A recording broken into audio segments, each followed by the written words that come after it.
Growing up, I was obsessed with houses. It may sound lame, but for fun, I would drive around looking at all the big, beautiful houses in Nashville. I would get those real estate magazines you would see in the racks as you left the grocery store. I even dreamed about houses with hidden doors that would open up to grand rooms with beautiful furniture and, interestingly, red carpet. It was the 80s, so maybe that explains the red carpet. In high school, I really wanted to be an architect, but math and I didn't get along that well. I used to think if I couldn't calculate the load-bearing weight of a beam, I couldn't be a part of that world. But fast forward many years to now, and I've realized there's more than one way to build a house. Instead of blueprints, I use colored pencils. And instead of 2x4s, I use layers of wax and pigment. I'm so thankful for the first person who ever asked me to create a house portrait. It opened up the door for me to do something I truly love. Now I get to examine these homes closely and take in all their intricacies. Every angle, every shadow, every small detail that makes a house a home. When I started this piece, I was immediately drawn to the contrast of that deep charcoal roof against the crisp white trim. With colored pencils, you have to be patient. You can't just slap a color down and call it a day.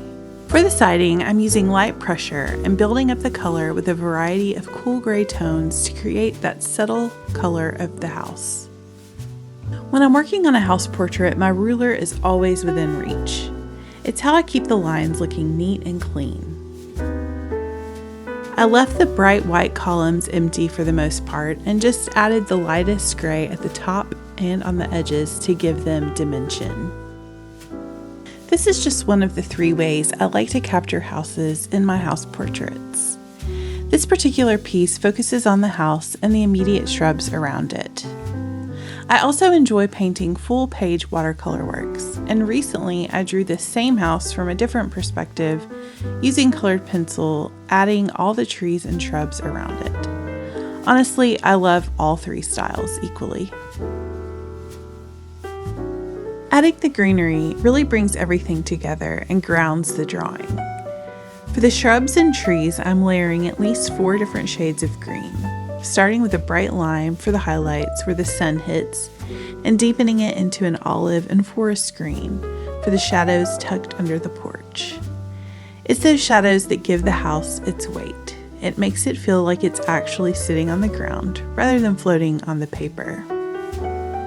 People often ask me to draw these house portraits because they hold meaning. It might be the home they grew up in or spent enjoyable time in. Realtors request them to help commemorate the purchase of a new home. It really is so special to get to capture a precious memory for others. In the case of this particular house, it is a mission house that will provide a safe place for college students to live that are involved in a ministry at my church.